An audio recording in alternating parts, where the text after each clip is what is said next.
ว่าน้อยนายกายเกินความเก่าให้เลื่องเลื่องถึงทวนมวนสี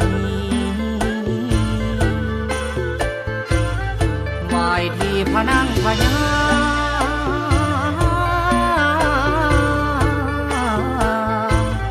สมพรนั้นเป็นที่องค์เป็นสีในพื้นนครพนมมันเป็นที่บ่อนนั่งหากตาขีสีเกตมานี่กลุ่มเหลื่อมว่าเหลื่อมโปกว่าโปกกังป้องพิทักษ์ทับตั้งจังสาตั้งกังเหลื่อมว่าเหลื่อมห้อง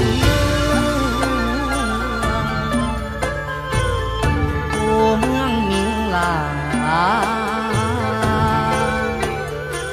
ปานรัตนากากระเดืองสม